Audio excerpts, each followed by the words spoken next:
The brains behind the well-known Kentucky Fried Chicken, KFC, was a brilliant American businessman who had a gourmet sense of taste, and he was a tremendous visionary and motivator who had a showman's sense of style. He was a man who valued hard work, grit, and self-determination from a tender age. Nonetheless, it was at the age of 50 in 1940 he perfected his secret recipe for frying chicken in a pressure fryer.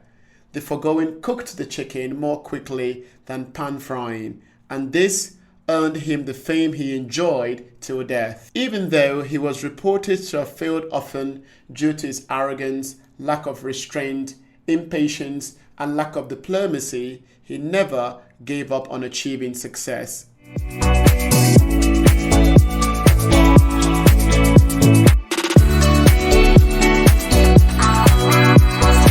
Harland David Sanders, also known as Colonel, was born to Wilbur David and Margaret Ann Sanders on the 9th of September 1890, east of Henryville, Indiana.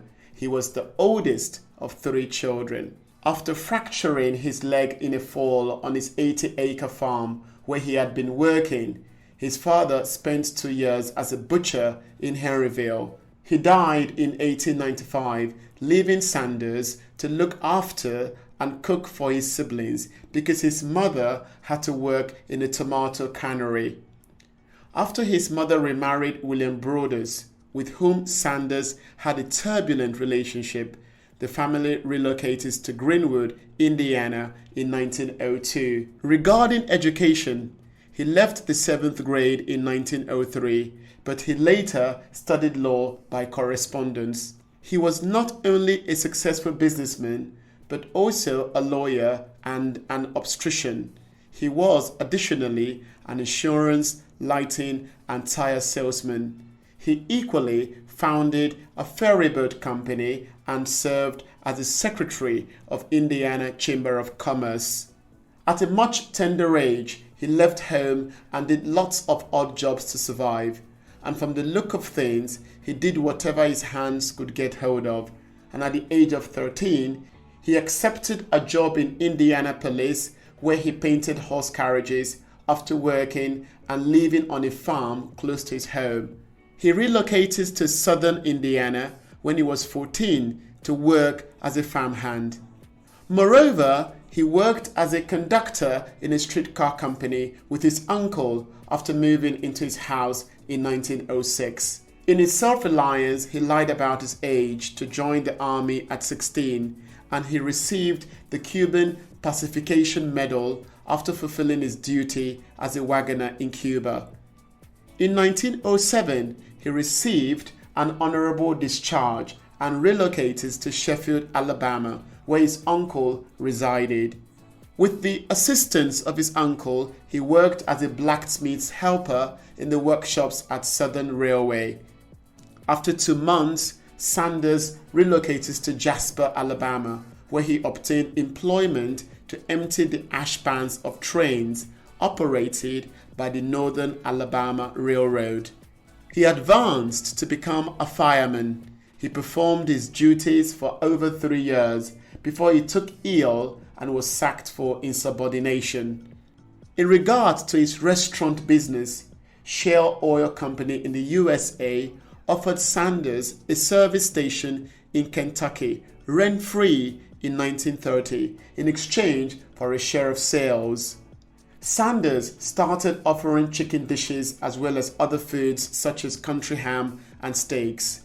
Before starting the restaurant, he first served the patrons in his neighboring living quarters.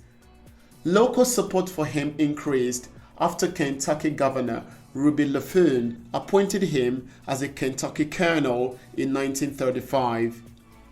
In 1950, his friend Governor Lawrence Weatherby recommissioned him as a Kentucky colonel. But the motel near Asheville, North Carolina, which Sanders purchased in 1939 and later sold in 1942, was forced to close due to World War II. He began to work as a supervisor in Seattle, and he remained there to the end of 1942. Later, he managed federal cafeterias in Tennessee before taking a position as an assistant cafeteria manager in Oak Ridge, Tennessee. After a fire destroyed his North Corbin restaurant and motel in November 1939, Sanders rebuilt it as a motel with a 140-seat capacity. Following the completion of his secret recipe in 1940, he decided to franchise it for the first time to Pete Harmon of South Salt Lake, Utah, the owner of one of the largest restaurants in that city. In the first year after the purchase, Harmon's sales increased by 75%. Following Harmon's achievement, other restaurant proprietors franchised the idea and paid Sanders $0.04 for each chicken. Nevertheless, the name Kentucky Fried Chicken was not coined by Sanders. Rather, it was coined by Don Anderson, a sign painter.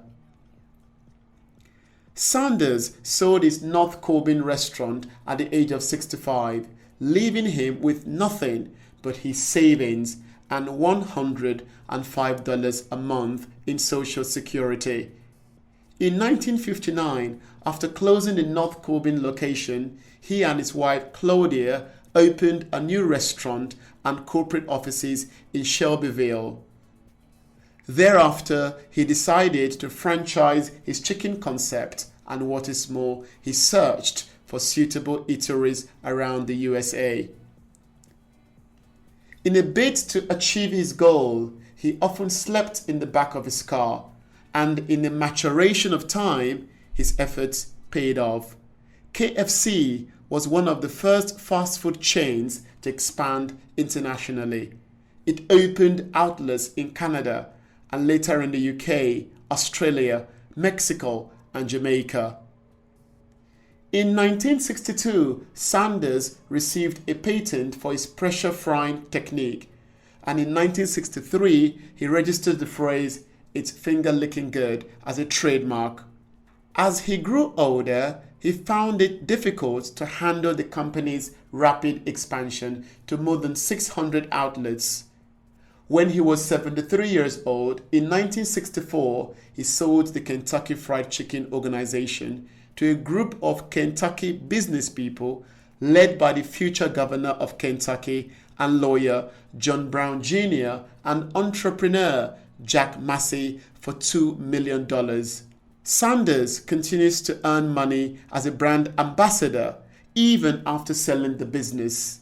He continues to represent it by traveling 200,000 miles per year and making numerous TV appearances and commercials.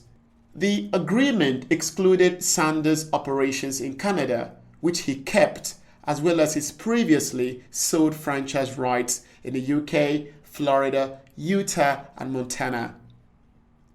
To manage his Canadian franchises, Sanders relocated to Ontario, a suburb of Toronto, in 1965.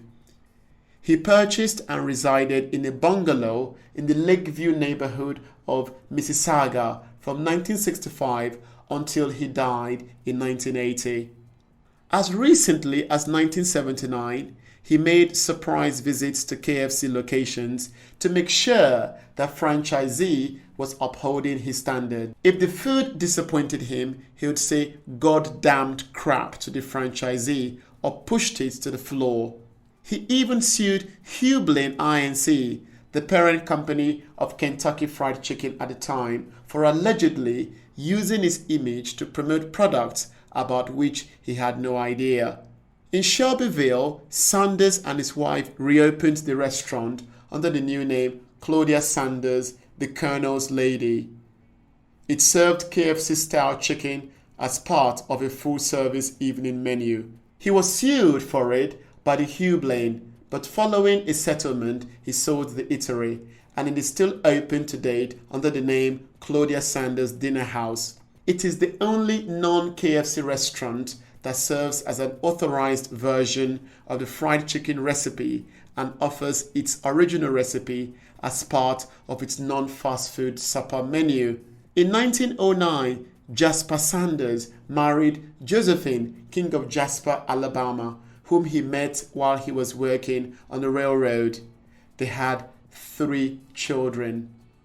Nevertheless, in 1947, he and Josephine divorced, and Sanders married his mistress, Claudia, in 1949.